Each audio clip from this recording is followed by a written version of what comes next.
여러분 안녕하세요. 저는 37살 유부녀 수민이라고 합니다. 저에 대해서 말하자면 저는 수줍음이 많은 편입니다. 엄마는 제가 전에 누구에게도 큰 소리로 외쳐본 적이 거의 없었어서 저를 토끼라고 부르셨습니다. 저는 이제 37살이지만 성격은 변하지 않았습니다. 그래서 저는 내가 너무 순해서 불행한 것은 아닐까? 라고 자문할 때도 많습니다. 저는 9년 전에 저보다 2살 많은 남편과 결혼했습니다. 사랑하는 우리 남편은 제 인생에 있어서 빛입니다.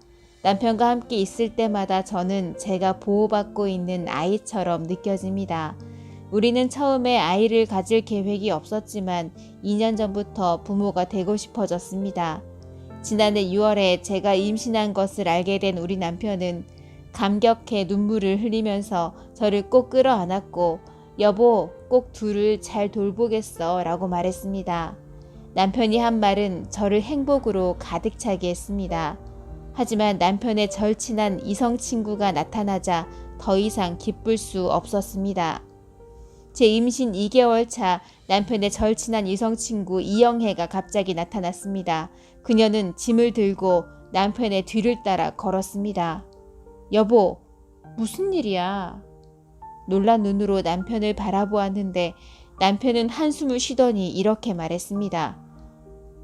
영애를 잠시 머물게 해도 될까? 남편에게 배신을 당했고 이혼했어. 영애 엄마는 현재 병원에서 심장치료를 받고 계신데 이 이야기를 알리기를 원치 않아 집에 돌아갈 수가 없거든. 남편이 해명을 하고 있는데 영애가 다가와서는 제 손을 꼭 잡았습니다. 영애가 울어서 눈시울이 붉어지는 걸 본 저는 알았어. 그래, 우리 집에 머물게 하자 라고 말했습니다. 그렇게 우리의 3인조 생활이 시작되었습니다. 많은 분들이 제가 다른 여자를 남편과 함께 생활하게 한 것이 어리석다고 생각하실 걸 알지만 그때는 더 나은 방법이 없었습니다. 영애를 머물게 하지 않으면 어떻게 될까요? 처음에는 영애가 살 곳을 물색하면서 1, 2주 정도 저희 집에 머물 줄 알았는데 그녀는 실업자이고 돈도 없었습니다. 결국 그녀는 우리 집에 머물면서 청소를 하면서 같이 살아왔습니다. 솔직히 저는 영애가 저희 집에 있는 게 전혀 불편하지 않았지만 시간이 지날수록 영애가 우리 남편과 의도적으로 지나치게 친밀하게 행동한다는 걸 느꼈습니다. 남편이 퇴근하고 집에 오면 그녀는 여러 번 포옹을 했습니다. 남편이 이것에 대해서 몇 번 경고했지만 영애는 항상 친한 친구들끼리 하는 행동이라고 했습니다. 하지만 친한 친구라도 그녀처럼 남의 속옷을 함부로 뒤지는 일은 하지 않을 것입니다. 그녀의 행동은 매일매일 반복되어서 저를 지치게 했습니다. 임신하면 화를 내는 것이 아이에게 나쁜 영향을 미칠 거라고 생각하던 제가 그녀에게 영애 언니, 지나친 행동은 그만둬야 될 것 같아요. 우리는 더 이상 어린애가 아니니까 솔직하게 말했습니다. 제 목소리는 별로 심하지 않았지만 그녀는 제가 기분이 좋지 않다는 것을 충분히 알았을 것입니다. 그 사람은 약간 멍한 표정을 짓더니 진지한 목소리로 수민아, 알았어. 내 말을 들을게 라고 말했습니다. 하지만 그 후에 그녀가 한 일은 정말 무서웠습니다. 영애는 이혼한 후 의사에게 종종 잠을 잘 못 잔다고 하며 수면제를 샀습니다. 전에도 그녀가 진짜로 그 약을 먹었는지는 모르겠지만 그 사람은 수면제로 저희 남편과 자려고 했습니다. 남편의 말에 따르면 제가 시어머니와 외출한 후 영애가 복통이 있는 척 하더니 남편을 방으로 불렀다고 했습니다. 남편은 문을 열자 얇은 잠옷을 입고 기다리고 있던 그녀를 봤던 것입니다.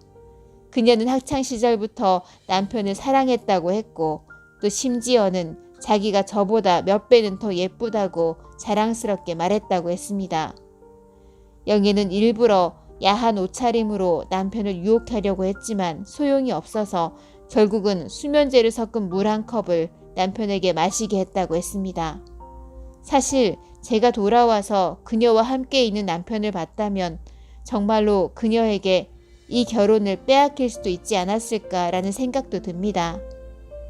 하지만 저는 우리 아기가 뭔가를 느꼈는지 갑자기 속이 좋지 않아서 일찍 집으로 돌아왔습니다. 그래서 남편이 소리를 지르는 소리를 들었습니다. 함께 있던 시어머니는 영애에게 달려가서는 머리채를 잡고 화를 내셨습니다. 당황한 저는 멍하게 그저 서 있었습니다. 모든 것이 밝혀지자 그녀는 부끄러워 우리 집을 떠날 수밖에 없었습니다. 시어머니가 그녀가 한 짓을 모두에게 밝히겠다고 하셨지만 저희가 막았습니다. 어쨌든 그녀가 결혼에 실패했고 그녀의 어머니도 병원에 입원해 있어서 넘어가기로 했습니다. 그런 일이 있고 1년이 넘었지만 남편과 저는 영애를 다시 보지 않고 있습니다. 그 사람이 한 일들은 여전히 저를 괴롭히고 있습니다. 그럼에도 그 사람이 어딘가에서 더 나은 삶을 살고 있기를 바랍니다. 제 이야기를 들어주셔서 감사합니다.